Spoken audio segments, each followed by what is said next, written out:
Good afternoon, everybody. Thanks for joining us. My name is Mike Gibb. I run accountsrecovery.net, and I'm really excited to be moderating today's webinar on how to navigate the risks and costs of new technology, which is being brought to you by TCN. This is an exciting time to be in the credit collection industry. The development of new technology is being launched at an unprecedented pace, but it can be difficult to completely understand how all the different systems and products interact with one another. In this webinar, sponsored by TCN, we've got a panel of leading experts from across the credit collection industry who are here to share their thoughts and perspectives into how companies can maximize the impact of that new technology on their recovery and right party contact rates without making spending or compliance related mistakes. Sorry, as I get tied up on my own words. I want to take a quick minute and say a few words about accountsrecovery.net. Accountsrecovery.net is a news and information platform for the ARM industry. The site publishes unique and curated content, maintains a number of email newsletters, hosts webinars like this one, and offers a number of exciting podcasts for the ARM industry. The site is free for anyone in the industry to use, and is a great resource of news and insights to help educate and inform. I hope you'll all spend a few minutes every day checking out what it has to offer. Let me tell you a little bit now about today's speakers. Brian Albertson is the Chief Information Officer at Harris & Harris, where he heads the IT organization and has responsibility over day-to-day IT operations, as well as data security. He possesses more than 17 years of IT experience, much of that focused on the accounts receivable management space, working for some of the largest companies in the industry, in addition to being a data security and IT consultant. Brian focuses on process automation, as well as making sure his organization is building technology solutions to increase efficiencies while reducing risk and overall costs, which is exactly what we're here to talk about today. Matt Kiefer is the Chief Officer for Information Development and Compliance for the Preferred Group of Tampa. He is the president, sorry, as I update his bio on the go, of the Florida Collectors Association. He served on the board of the National Healthcare Collections Association, was a member of HFMA and MGMA, and is also an ACA Scholar and Fellow. He has been in the healthcare and collections since 2001.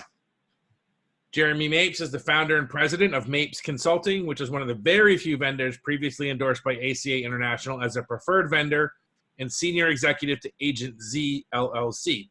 Jeremy has 24 years in the ARM industry and has successfully headed operations and technology for companies from large to small, and has consulted to and supported well over 100 collection agencies and creditors on technology, automation, telephony, operations, and information security management, as well as consulting directly to multiple receivable software vendors.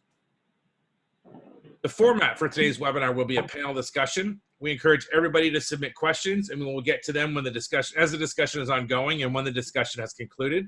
To submit a question, please enter it into the Q&A tab on your Zoom webinar control panel. This event is being recorded, and a recording will be made available in the coming days on accountsrecovery.net. Finally, I want to ask everybody to reserve a minute and fill out the feedback survey that should pop up on your screen today after the webinar is over. You'll also receive a link via email tomorrow to access the survey if you want to wait for that instead. Your participation and your insight helps me develop content that is what you're looking for, and make sure the speakers are the people you want to hear from, which I can definitely say is the case we have with us today. With that, let's launch into our discussion. As we've mentioned, or as I've mentioned, because I'm the only one who's talked so far, the amount of new technology available to collection operations is exploding. How do you recommend approaching the decision-making process for making a new technology investment? And Jeremy, since you're on my screen, we'll give you the honor of answering first. Well, thanks, Mike, and glad to be here and talk to everybody. When it comes to determining new technology, and I find that biggest thing for agencies is when you have two kinds of technology that you're always dealing with. The one that you didn't want because it's just a new cost, and the one that may actually do something for you. So when we talk about necessarily didn't want, we're usually talking about there's new compliance out there, there's new rules, everybody else is doing it, but it may not increase the bottom line. That's always the sunk cost technologies that come up. And then there's the technologies that actually lead to improved revenue lines, improved business, whether it be through automation or it be through taking something off the plate.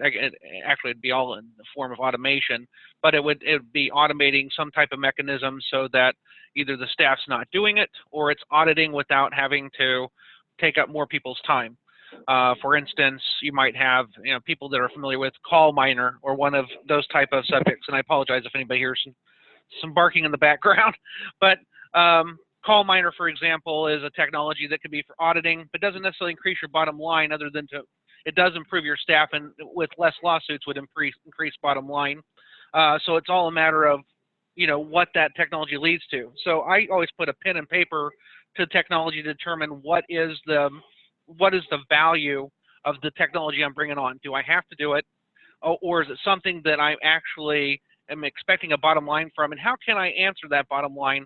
What is the draw to that? Because there's always new companies out there saying that they're going to increase your bottom line by X%, but sometimes the way they measure that may be different than the true bottom line is. They may tell you that they're going to increase your number of contacts or that they may increase your number of calls, but does that always result in more payments or more information, or is the new technology a new way to reach the consumer? And then you have to also balance legal exposure with that to determine if it's going to expose you more to the mainstream that might give you feedback in the form of lawsuits because it's something new and it just came up on the attorney's plate and they thought it's something that they could take a whack at. So it's always kind of a trifecta there. You're looking at savings, you're looking at compliance, and you're looking at exposure. And that's kind of where I start with things when I'm looking at new technology. This is Matt. I'll add to what Jeremy says. I always look at things from a compliance perspective. So I'm looking at any applicable laws or even guidance from the CFPB and or other, any regulatory bodies, especially in your jurisdiction that may pose more risk than reward, especially if it's going to involve something that hasn't been tried yet. Like, think about when ringless voicemail technology it was first introduced many years ago. A lot of people were hesitant to use it. But aside from communications technology, there were concerns when people first started scoring and scrubbing accounts, hitting the credit bureau. There was questions on, is that really a permissible purpose to do things like that? Or if you're a debt buyer and you're buying debt, and you're scoring accounts, perhaps you don't want to letter all the accounts. You're going to just maybe do the top 60 or 70% of those accounts. Well, if you're going to letter on contact only to lower your postage costs, if there is a communication, somebody calls in or something like that, do you have a way to make sure that you're getting, that validation notice out if you're lettering on contact only? And is there some kind of audit mechanism, something in place to catch that, to make sure you are meeting your requirements within the 5 days? Basically, I just think you need to weigh the pros and cons of that technology and the risk versus the rewards, and then look at the geographic locations and the case law and rulings, just to add to what Jeremy said. And this is Brian. I'll kind of add on a little bit to what Matt and Jeremy have already said. I think I look at it in a similar way, but maybe in some ways a little bit different. I think, from my perspective, I think you have to look at what your technology environment or ecosystem or whatever you want to call it looks like, determine, maybe what gaps you have in that technology. So, are you currently using a technology that can text, or do you want to get into technology where you could chat or multi-channel? I think first come in terms of looking at your needs is, what do you want to be able to try and do? What do you have the people in terms of staffing to maybe accomplish that objective, and what's important to you based on maybe even the market verticals that you play in? And then, looking at what type of budget you have for the initiative, and then, what the level of sponsorship looks like in the company. Is it something that, organizationally you have the full support of the organization to do? It's a must-have. There's no way you can finish the year without it. Or is it a nice to have, we'd like to try it, and who's going to help run that initiative to try to get it done? But Matt's also right. Whatever you look to implement, there's always a compliance and or data security component of that you have to make sure that you're not violating or causing other potential risks by implementing or using that technology. as you go through that review, Brian, which I think is a great step for agencies to take, I guess, and should there has to be some sort of prioritization, because if there's, like, let's say I identify 2 or 3 things or even more things that I want my system to be able to do that it can't do now, then I've got to sort of figure out which one is it, sort of an order of importance, which one's going to be the best at improving my RPC rate, or be the best at improving my collection rate, or is it the one that's least expensive? What are some of the criteria that people may want to consider as they sort of maybe prioritize what's on their wish list? Sure. I think the reality is we're all in the same boat. We only have so much time, we only have so many resources, and we only have so much money to do some projects or implement new solutions. So I think part of it is, do you have a good view at what maybe technology gaps you have or what you want to work on, in combination with maybe other strategic initiatives that you need to complete as a company? And yeah, there should be some level of prioritization, not just at the IT level, like here's my resource pool and here's the skill sets that I have and here's who can work on these types of projects, but just functionally for the organization, what are the key initiatives that need to get done? What have people come up with that involve a technology that may, increase collections, provide some other level of efficiency? And what's the order of prioritization? And at some point when you start building that list, you should be able to preliminarily budget maybe what something's going to cost in combination with how long it's going to take and how complex it is. And based on multiple factors, make a decision on here's my rank in terms of what projects need to get done and the order that they have to get done. And that might be a way to kind of walk through or eliminate things to determine what you really should focus on. And then back to what I mentioned a few minutes ago, making sure that there's some level of executive buy-in to get the project done, because at some point you're going to run into a roadblock. You really need that executive level sponsorship to help move things along, whether it's a resource constraint, a budget constraint, or something else. Okay, excellent. Thank you. We've mentioned briefly direct drop voicemails and technology like that, and text messages are definitely becoming more popular. But many agencies are afraid to make that investment because of concerns about compliance risks or being sued. I guess along with sort of this notion of prioritization, how do you manage that debate to reach an objective conclusion? When you're looking at something that maybe someone might think is a compliance risk, how do you manage that debate to sort of come to the best decision for an office, Matt? Well, until the final rule comes out from the CFPB or there's clear guidance from the FCC, for instance, when you talk about SMS technology and things like auto dialers and stuff, I think the agency just has to weigh risk versus reward. But you also need to look at things like case law, because you could be an agency in the West, and this new technology is favorable to you. There's no case law or rulings in your area. Everything looks good, and you want to kick it off. But you're in Florida, and then all of a sudden you got this adverse decision that goes against what you're trying to implement. And while you may be safe in the West, this Florida decision, and you're a Florida agency owner, you got to weigh that against implementing that technology, even if it's going to give you some quick hits because of adverse rulings. We've had some recent bad rulings in the Middle District of Florida and in the Southern District, and it may cause an agency that had already implemented something to put a pause on that technology. This is Jeremy, and along with that, I agree with Matt. It's a good point. Sometimes it's not that you're right or wrong. You can be right and still be wrong just because in that area you're in, the case law goes against you, or it was poorly defended at the time, and the ground's weak for you to be able to utilize that. And a lot of times I talk with customers on different ways to improve their operations. I'll give a simple example. This technology has been around for a long time. So with your medium to small size companies that are sending out hundreds or thousands or tens of thousands of letters, you have situations where you have mail return. Some people are using electronic mail return through their vendor. Some people are still opening the letters and getting the account number and putting it in their system to count the return mail, so that way the system acknowledges it. Some people are using barcode scanners, and there was a case with barcode scanners that came up that if the barcode was on the outside of the letter, there was one bad case where they said, well, even though it's a barcode and the person can't read it, it's still an account number, so it's personal information, so it went against the agency in that case. But sometimes there's simple fixes too if we look at that, such as encrypting the code. So one solution that some of the agencies were using was, okay, so the account number viewing through the envelope or on the outside by itself might not be legitimate to do based on some of the court cases that came out, but using a encoded number that does not translate into the account number, translates into nothing. The only thing that can pick it up is the system to be able to translate it, made that possible for them to use that technology.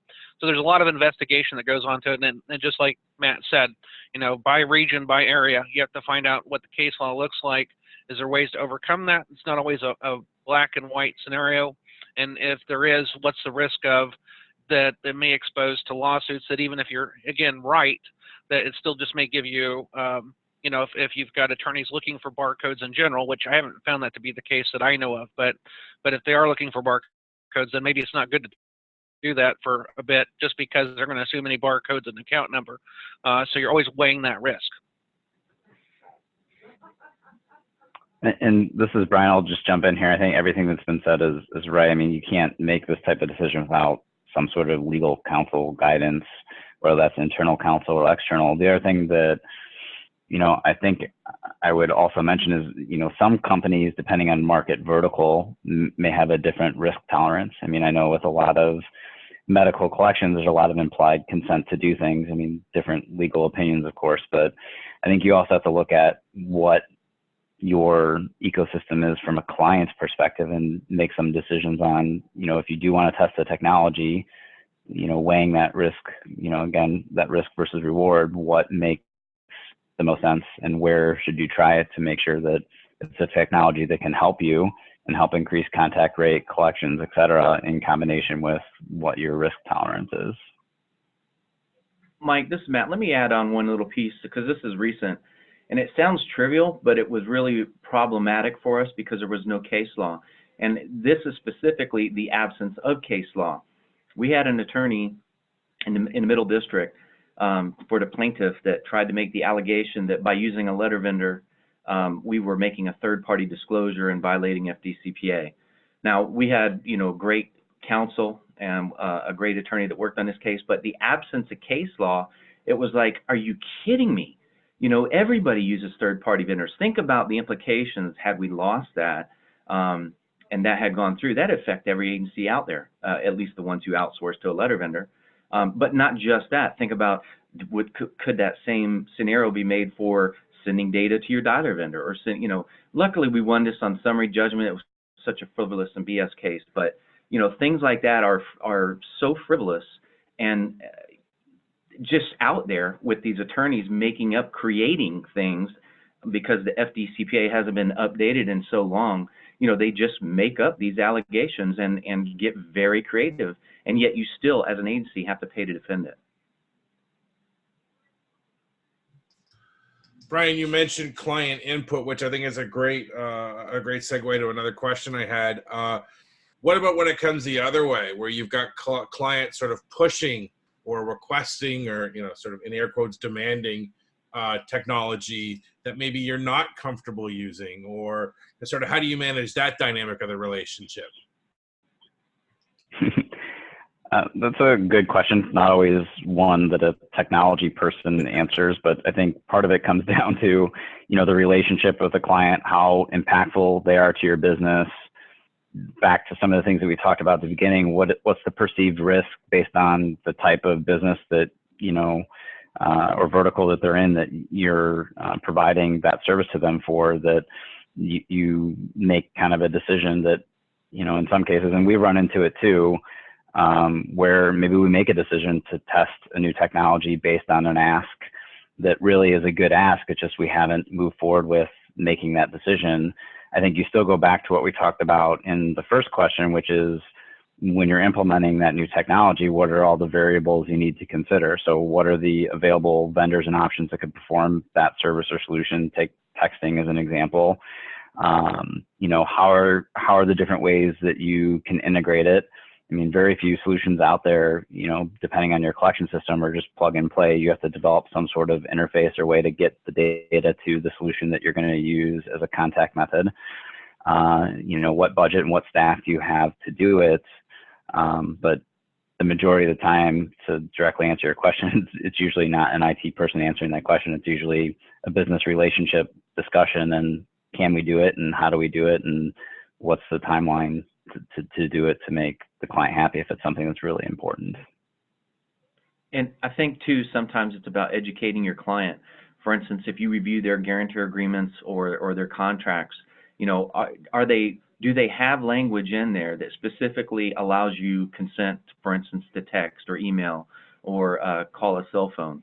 And maybe sometimes it's suggestions or encouraging them to get with counsel to modify their agreements, contracts, and stuff to explain why you can or cannot do something, or how it would help you do your job, you know, kind of the help me help you philosophy.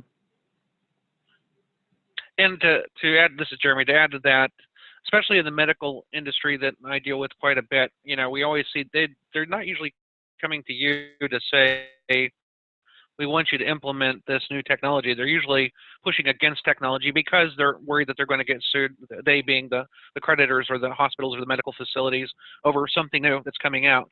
And so a lot of times it's a point of partnering with your clients, or actually coming to them as the expert. If you're gathering the information and bringing it to them to say, hey, you know, we have an opportunity here that we, on our second notices or third notices, you know, give follow-up by text after we get consent. But if you get that consent when they enter the door, you know, when they're signing in, and you get the consent to do texting right off the bat, you know, that can make a large difference in the venues that's available, so that you can implement that technology. And that's something that does have to go back to them and to their attorneys to approve. But if you don't have that type of partnership, it's very hard to put out new types of technology without them being without your clients or the creditors being involved in it. Okay, excellent. Well, at this point, I just want to pause the discussion briefly and talk a little bit about the sponsor for today's webinar, TCN. TCN is a leading provider of cloud-based call center technology for enterprises, contact centers, BPOs, and collection agencies worldwide. Founded in 1999, TCN combines a deep understanding of the needs of call center users with a highly affordable delivery model, ensuring immediate access to robust call center technology such as predictive dialer, IVR, call recording, and business analytics required to optimize operations and adhere to TCPA regulation. Its always-on cloud-based delivery model provides customers with immediate access to the latest version of the TCN solution, as well as the ability to quickly and easily scale and adjust to evolving business needs. TCN serves various Fortune 500 companies and enterprises in multiple industries, including newspaper, collection, education, healthcare, automotive, political, customer service, and marketing. TCN is engaged and actively involved in understanding TCPA changes and how it is changing the industry. TCN regularly speaks to local and national leaders to help educate them on matters of TCPA and compliance for the betterment of the industry as a whole. For more information, please visit www.tcn.com. Thanks again to TCN for sponsoring today's webinar. I'm sure I speak for all of us listening when I say we appreciate your generous support. Now, let's get back to our discussion. You know, last year, a collection agency was the victim of one of the largest data breaches in the United States. But there still appears, at least from my perspective, to be some apathy when it comes to securing infrastructure and fighting against malware. So my very open-ended question to the panel is, how should those issues be addressed within a collection operation? And I'll leave anybody who wants to jump in first this time. This is Matt. I'll start. I think you know, it's really important for leadership to set the example and buy in. The old adage that it's not going to happen to me because I'm too small and I'm not that big of a target, you know, that just needs to be cast away. We're all targets, and it's only a matter of time before a lack of oversight or testing or ignorance catches up to you. I've been in compliance forums where tech companies found malicious software sitting for months, lurking behind the scenes, monitoring and gathering information for their big hit, or ransomware attack or something like that.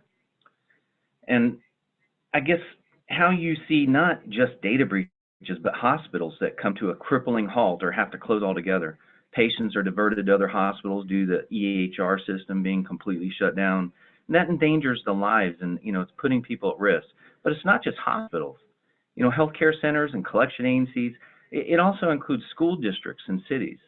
I mean, there's been an ongoing cyber war with our adversaries, and it's only going to get worse. I mean, just think of the recent news events. The cyber war is the continuing war that's only going to get worse. And on the agency side, just think about what would happen if your operations were, completely shut down for days. What crippling effect would that have? Or just for weeks in order to do a forensic analysis and a cleaning of your system. In my opinion, I just think it's better to pay now and be prepared than to pay later or risk complete failure. And in the example you gave, Mike, the loss of business and clients and or bankruptcy. This is Jeremy. I'd like to add to that. I've been doing the information security side for years. As a VP of IT and everything else, I've run across this, and working with some large medical centers over the years, I can tell you that even if you're doing everything right, you got to be able to prove you are, and that's why I think what Matt said is important, is that even if it wasn't you that breached, and I've had scenarios going back 15, 20 years ago where, and I hate to date myself, but going back 15, 20 years where there was not necessarily a breach, but a loss of information at centers. And first thing they pointed to when they saw a loss of information was they'd point to all their vendors and go, it's got to be one of you guys. And so even though you're not at fault necessarily, you've got to be able to prove you're not the one at fault. And so therefore, how do you do that? Well, your audit logs, a third-party analysis, or a third-party, and adopting an information structure that's mainstream, that's always changing. So if you can pull out your audit records and show that people have come in and have checked those, at least you can get yourself out of the way of the bullet when they're looking to see who did wrong. Because sometimes they can't figure it out, and they're going to look at the person that can't prove that they didn't cover themselves. Have you had break checks? And as far as what Matt was saying, as far as foreign invaders, they're getting more sophisticated every day. It used to be that you could lock out your international IP addresses to keep them out of your business, and because you could see them coming in from China or wherever. But now they're jumping off VPN tunnels where they could bounce and look like they're your next door neighbor, just the same as you see phone calls come in your area code from somebody in one of the foreign countries like India to market something that was actually an illegal phone call, but the feds can't chase them down because it's in a different country, and they'll continue to bombard you every other day anyway. So the big thing is to get the target off of you. The more you can prove, the more you can show that you've done the work. Not just do the work, but show that you're doing the work, and show that that's been verified by a third party as far as technology, to show that you've got all your doors closed and everything's covered. Goes a long ways to not only getting new customers and be able to market that, but being able to retain customers, and not end up with your doors closed. Because the end of that agency, I believe, was that their doors ended up closing due to the fact that nobody wants to use them after that happens. And it could be, I've seen agencies give an example that they had all the external doors closed, and there's an agency in Indiana that had a breach where somebody came in and actually stole their server. They never planned on that. So on the outside, they were hard-coded. On the inside, they were soft and chewy. Somebody broke in, took the server, and now they had to report to everybody that the server got stolen. So you just have to manage everything from your infrastructure technically to the way it's reinforced from the locations it's at. If your data is with a third party like a cloud vendor, then you need to make sure that they have the proper certifications. Do they have an SA16? Do they have a ISO 27001? What's their instructions for if there is some type of failure of controls? What in disaster recovery comes into play? If they go down, do they bring you up at a different site? If you have a single site, how do you come up if you go down? So all those play into the longevity of your customers or your ability to stay in business. And if you're not worried about today, it will be tomorrow. But there's a lot of companies, just like Mike said at the first, that seem like that it's a worry when it comes up, and then once that starts to die off, they don't worry anymore.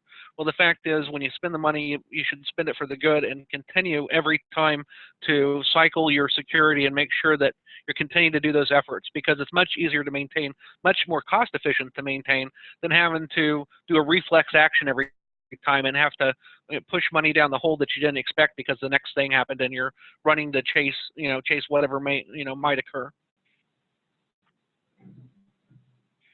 And this is Brian. I guess I have a few comments. I mean, to build on what was said, I mean, one, it's a fact, nobody's 100% compliant. Even people that have good information security frameworks and processes in place, there's always something to improve upon.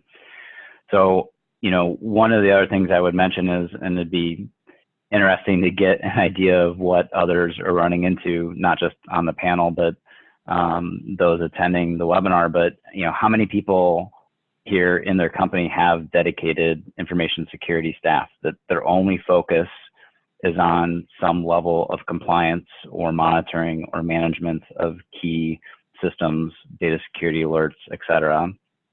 I think the other thing to take a look at, and we do it a lot ourselves, we play in a few different market verticals. Those market verticals drive compliance with really a bit different data security types of standards, whether it's something on the government side, which is usually NIST-based compliance, a lot of healthcare, so that's HIPAA, high tech, depending on who you run into. Every one of us is taking credit cards for payments, so that's PCI DSS compliance. I think it's important, and Jeremy alluded to it a minute ago, but every company should have some level of budget allocated to data security, whether that's buying or enhancing your, firewalls, your intrusion prevention, your alerting and monitoring systems, so where you log your security events, or maybe it's even bringing in those third parties.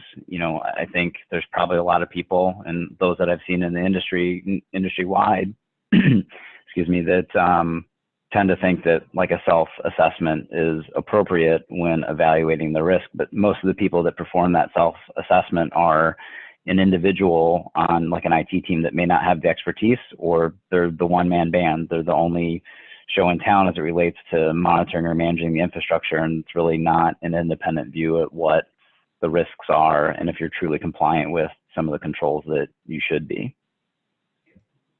And just Jeremy, one more time, just to add to that, the having a third-party audit or somebody that does some type of gap analysis is a big deal, because it also improves your internal staff if you're using internal staff for that, or even if you're using if you're small enough that you have to outsource it to a local vendor. The best test for them and the best way to increase their knowledge is to have a separate independent person or group do that process, because I can tell you different people are going to find different things. It doesn't matter if they all have the same certifications, they find different things. There hasn't been any place I haven't walked into that, and a lot of times when I'm not even doing information security work, I'll just happen to notice, oh, you've got these great locks on everything, and yes, you've got all the paperwork in place, and the tunnel to get me in was secure, and that's great.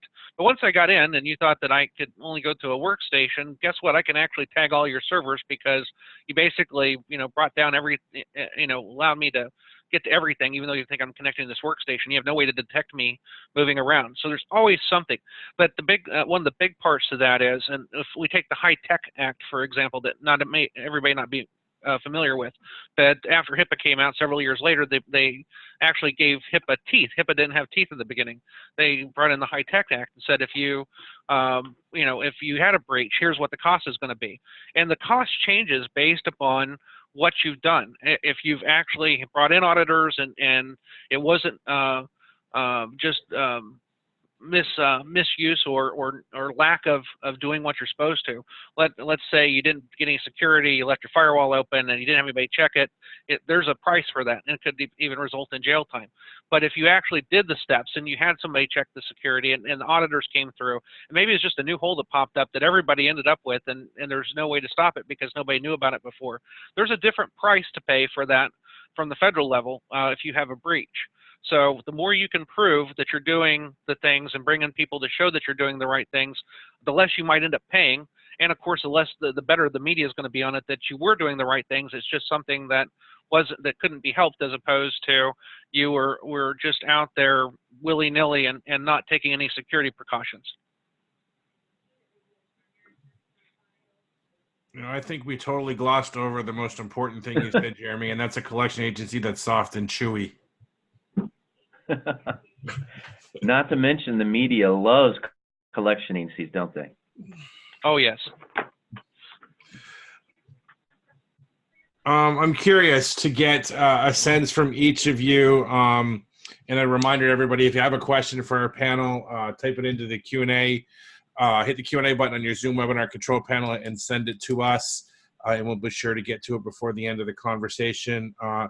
You know, as we head into a new year, I'm curious, a lot of companies may have earmarked investments or some of their budget in 2020 for technology. Should there be a timing component to this? I mean, is everybody out there now looking at, you know, new systems and new products and new bells and whistles, or do you wait till after tax time and do it? You know, let's say you do sort of make the decision to make an investment. How do you sort of figure out the timing of it?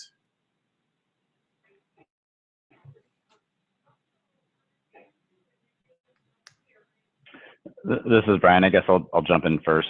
You know, I think industry-wide, there's always been, in any agency, especially the larger the agency, the more apprehension there is to making major changes during a tax season. But from my perspective, I think it still comes down to what that particular technology is and what perceived benefit it has. In most cases, unless there's a high success rate or thought process that whatever you're implementing is going to succeed right away, I mean, you tend to implement products or solutions in phases. You know, get a solution in place.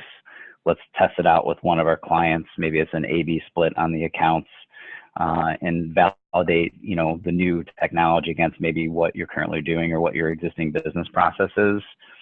But I think, you know, depending on how mature the organization is, part of that view at implementing that technology may rely, if it's, you know, revenue driven, to what you expect that impact to be and what you expect that impact to be throughout the year. So, you know, if you take the tax season into account, I mean, that's generally your best opportunity throughout the year. That's when you see the highest collections and return.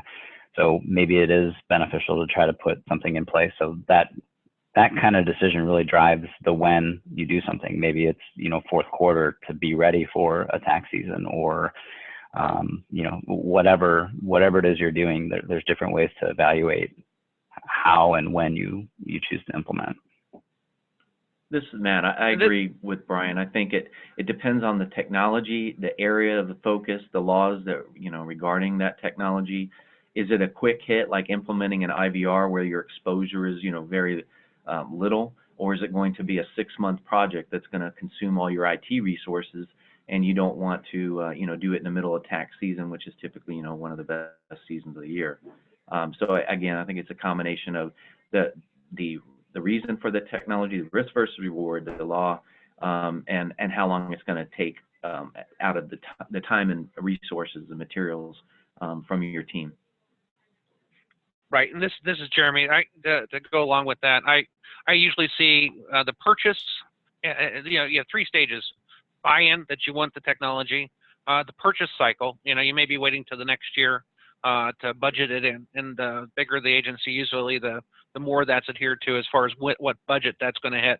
And just because it gets purchased month 1 of 2020. The implementation cycle may be separate from that, because the budget comes up, they can get it in the budget. But like just like Matt and I think Brian was saying too, was tax season. A lot of people don't want to implement new technology unless it has a low impact on the environment until after the tax season. I know there's some people I know out there that they're looking at different payment vendors, and they may hold back on payment vendor or new technology because they don't want it as much as it might have helped tax season. They don't want it to interrupt either. They don't want to go down where they can't, you know, take payments. That'd be horrible during tax season. So they'll buffer that back. Whereas it might be a new type of letter going out or a new contact that wouldn't interrupt current activities and was low resources, then we might be able to test that out during the tax season and not have to wait past that cycle.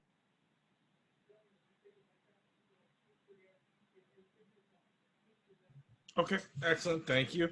Matt, you mentioned this a little while ago, and we'd be remiss to have a conversation these days without talking about the proposed rule. So I'm curious how the release of the proposed debt collection rule and the pending release of a final debt collection rule from the CFPB, which we're expecting possibly at some point in 2020, how has that affected the adoption and usage of new technology tools in the credit collection industry? Do you think everyone's just sort of hanging back, waiting for that final rule before making any big investments, or is that not necessarily the case? I think it varies from agency to agency, and depending on what location of the country you're in and your risk tolerance. You know, there's some cases where we're waiting for some final rule before we move forward, and then there's other cases like SMS technology where, you know, right now we're kind of having the patient be proactive, and they're texting us to get our payment portal link and things like that.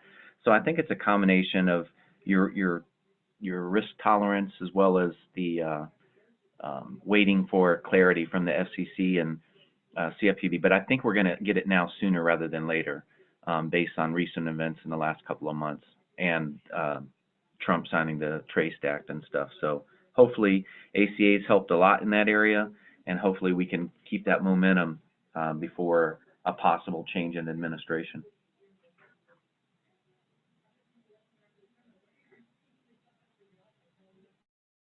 Okay, excellent. Thank you. Are there overarching areas that collection agencies should be seeking to address with technology investments? You know, just to name a few to kind of get the conversation going: collector productivity, automation, compliance, risk management, contact rates. Is there, again, I guess maybe the answer is sort of it depends, but maybe we could spend a few minutes sort of talking about maybe what some of the decision-making criteria should be, you know, when looking at these different areas and where you're going to get the most bang for your buck. Jeremy, do you mind starting us off? Sure. So that question is ever changing and is not necessarily industry wide, but I find different agencies hit at different times. There's new technology out there, but then there's agencies are always at different levels.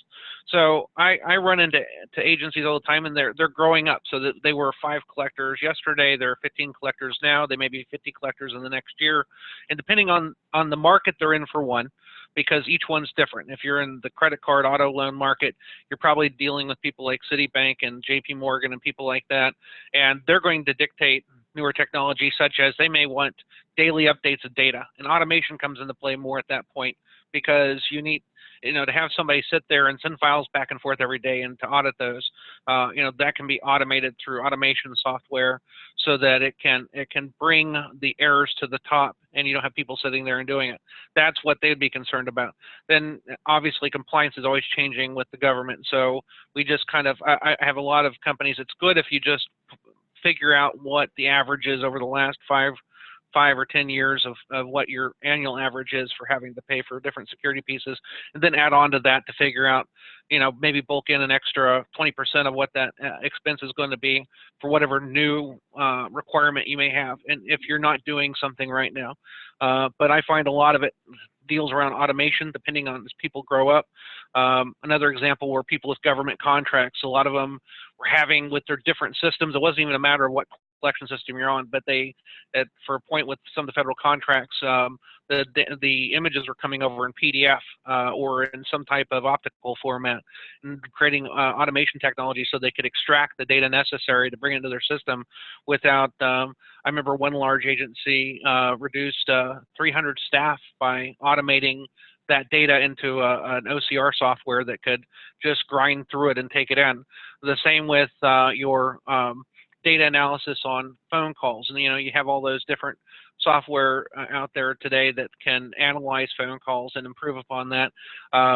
And so, how much you want to bulk into that? So, it's always the life cycle of the agency, where they feel like the low-hanging fruit is for the next thing, and usually automation is a big part of it. Being able to automate functions that they're now doing manually today, and then the other part is, you know, security is always forced in. I say forced in because, you know, even though it should be something that the companies accept, usually the environment dictates how you progress with your security, and the new ways that you have to connect with different clients and vendors, and that you have that investments kind of built in. So that's where I see a lot of people spending their money. How can we automate things better, or how can we increase our revenue? So the two big pieces, automation and then new ways to connect to consumers, since phone calls are ever getting harder to make contact with people with all the technology that's running against us.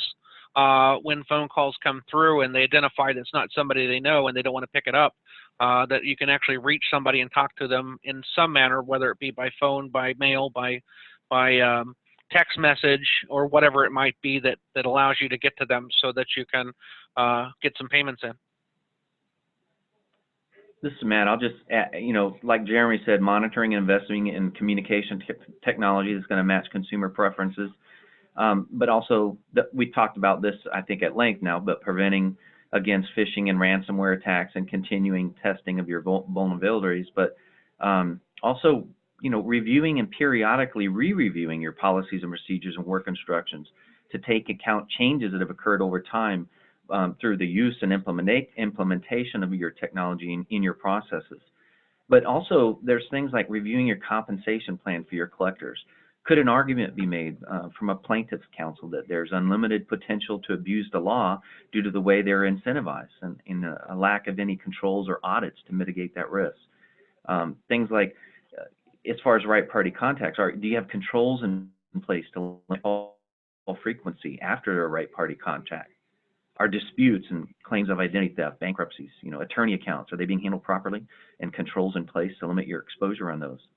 More importantly, do your clients have, using different systems, what if they can't properly identify or notify you that an attorney represents a consumer, or that a bankruptcy was filed and they slip you that account? For instance, do you do a bankruptcy scrub up front for your first notice and first communications? I'm sure most agencies are going to say, yeah, but that's great. But what if a bankruptcy slipped through after that fact, and it's a year or 2 years later, and now it's a tax season campaign, and you want to initiate a calling campaign or a letter campaign to take advantage of tax season? Are you scrubbing beforehand on those older accounts to have data services set up on your letter, just in case there is a bankruptcy that slipped through the cracks? And how do you correct clients that keep sending you, basically mistakes, things that slip through the cracks due to their processes or lack of ability to identify an account? Those are the things I think you also need to take in consideration and make sure that either through audit or control or technology that you're catching that, more importantly, passing that information on to your client. And finally, if you're a debt buyer and you have to service a ton of old accounts and you can't afford to letter all of them, are you using scoring technology to identify the better accounts to collect so you don't have to bust the bank on postage? Just things like that. And actually, Matt, I appreciate. Oh, go ahead, Brian. Go ahead. Well, I know we're running a little short on time, but the only thing I wanted to add to that is, and I didn't hear Jeremy or Matt say it, is, at least for us, and I'm sure for others, analytics is really driving some key decision making.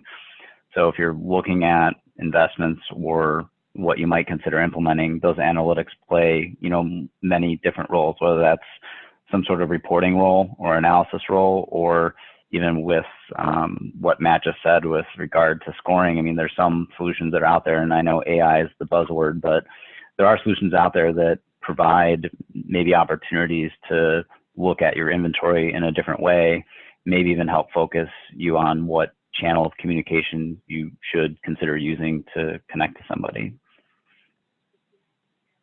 And I was just going to add to that and kind of add on to what Matt said. It's funny out there.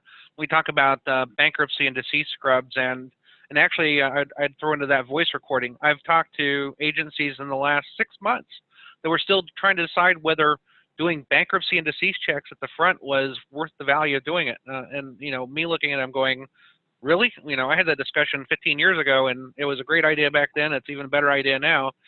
Voice recording, people, is it going to get us in trouble? How's that going to improve us? Well, your audit team reviewing it, being able to prove to your client and prove to, if a legal case came up, what was said, even if the person said the wrong thing, it proves that you're auditing and controlling what's going on and how you're working to improve and discourage anything happening in a bad manner. You know, there's things that we take for granted that we're used to because we've been around in this business so long, that there's agencies out there that go, really? Voice recording is an important thing? Really? Bankruptcy to cease is an important thing? So it's always good to talk, you know, in the industry to other people, and don't let yourself be siloed into just where you are and just an attorney that may not be part of the industry telling you that, you know, this is or is not important, because across the industry, it may be something that's just, you know, just a given thing now that that most people are doing, and you don't want to put yourself in jeopardy because you're not aware that that is a commonplace tool to use, and what benefit that they get out of it, whether it be resistance to a legal action or the fact that they're not calling on accounts that we're never going to pay in the first place. You know, we started data mining with some agencies now, so that if they've got accounts in the past that were, you know, bad accounts, so we can see those up front. We know that the person never pays their bill, or we know that this person happens to grab an attorney, and so we actually, you know, cycle our own database so that it alerts us the very first, instead of figuring out later on when it finally connects or may or may not connect that we're going to have the exact same problem with this individual, and that they're a high risk or a low value account to go after.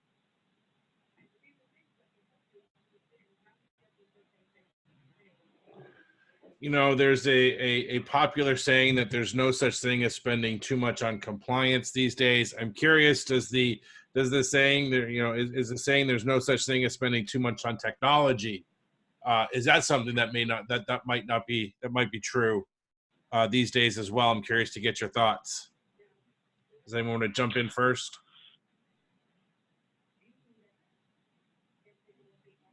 I would jump in first. This is Jeremy. I'd jump in first only for the fact that there's some misconceptions is that technology is always going to be expensive. There's a lot of things that can be done, whether it's simply securing FTP across the channel to clients or vendors, or exposing your SQL database to being able to mine it. You know, there's tools out there that are as simple as free. Now, free isn't always free. Free may mean you have to do more work. And so you really have to understand what the value of that and how much resources it's going to take to learn that new tool. But I think a lot of people always see it as more dollars spent. But if you can justify it, and you can realize that maybe you don't have to go the most expensive route, then that can aid in being able to work forward. That it's not always going to be, you know, an amazing amount of money that you have to put into it. But you also have to figure out what the cost is going to be in the effort too. This is Matt. I'll add to that, you know, again, you got to measure your costs against your potential profitability. You're probably not going to be able to use your full arsenal if you got low balance, low contingency rate accounts, but you possibly can use more tools in your arsenal if you have higher balance, higher contingency rate accounts. You know, it's just like suing. You're not going to sue on every single account. You're going to look at assets. You're going to look at balance, age, all these different things. So to make a point, like Brian said, sometimes doing that analytics behind the scene, or having a vendor that's going and looking, you know, does this person have assets? Is this going to meet our internal criteria to sue, or our internal criteria to use this vendor or this vendor for this kind of scrub, you know, these various processes? I think it's just a combination of the vertical that you're in, you know, the type of debt, whether it's medical debt, balance, age, all this kind of stuff. But, and I'll give you another example. You may have a hospital or a system that's using scoring and things like that, and that's great, but their affiliated medical groups are not as connected to the hospital. They're not on the same system. Maybe it's a lack of IT resources, and maybe they're not doing as well as the hospital in getting the updates and the information. So you may be actually able to use those tools for the physician side, but not necessarily the hospital side. Or why reinvent the wheel? If the hospital is scoring and scrubbing for insurance and things like that, you may be able to connect the dots, because now you're getting the hospital account, you're getting the physician account, and you can, you know, make the better assessment of the data and the collectability of the accounts, things like that. It's just, I think it's just working smart.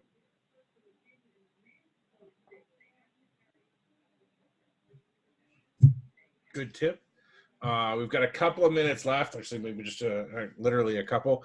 Last chance to get a question in. We do have one in the queue. I'm curious to get feedback from everybody.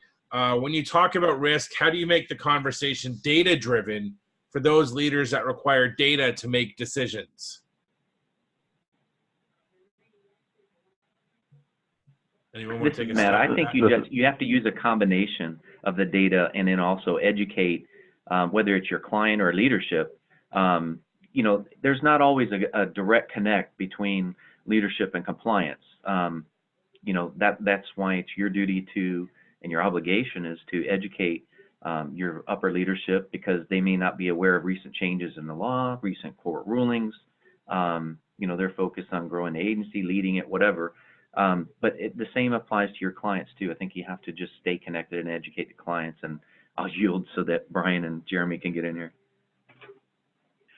And this is Brian. I mean, it depends on which risk kind of you're talking about, like legal compliance or data security. But when you're having that, you know, I'll talk data security. When you're talking about that data security type discussion, especially with senior leaders, that a lot of times is just over their head, and you know, they're not really understanding the true risk. There's lots of different data sources out there. Even if you look at like published reports that are done annually, like Verizon does a good one. There's a few other vendors that do them, but you know, you can use the data to tell a good story. So even statistically, if you have your own mechanisms in place for certain portions of your data security framework, whether that's things like vulnerability management or even some of the event logging that you may have in place, you can always use that data to say, like, here's on a monthly average how many vulnerabilities we have. And today, I'm the only person doing that work, and I'm manually doing these updates after everyone goes home from, you know, 10 p.m. to midnight. And there's 500 or 1,000 or 2,000 of these that are either high or critical or medium-based risks in a given month.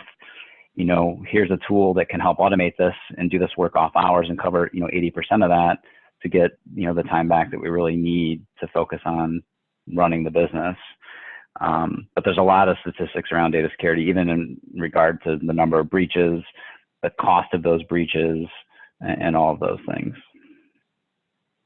And with new technology, I think it's an important point, kind of from what Matt said as well. The executives of the company may not be as knowledgeable about collections. I've worked with companies where they were purchased out. The executive staff did not have a 10 years or even 2 years necessarily of collection experience, and they have no idea what the industry looks like. So I find that part of our job is to be able to present a case just like you're an attorney to the company, so that you can say, okay, we know these other companies use this same technology, and this is what it's done for them. This is the lift they show. If you're not presenting that type of information, you may not be able to sell it, because in some ways we're salesmen in technology. When we're looking for new technology outside of security, you kind of go, here it is. You don't want to get sued. But when you're talking about new technology where it's SMS or whatever it may be, you've got to present that to management and say, here's what we expect to save. Here's how secure we think it is, and it's always good. Networking is an important thing, that you can network to other people so that you can have other voices beside yourself be able to say, yeah, we've tried it, tested it, and what to do, and then have a good testing basis for it. Some technology, as much as you can, you want a champion challenge or anything you bring in. So if it's a new skip process or so forth, you want to be able to, even if you're a small shop, be able to do a champion challenger so that you can do a test case just like you're a scientist, and have a control group and be able to see what that lift truly is. And so bringing that forth as a case and a model really plays well if you're going to have a good structure for bringing in new technology. Okay, well, on that note, we've run out of time.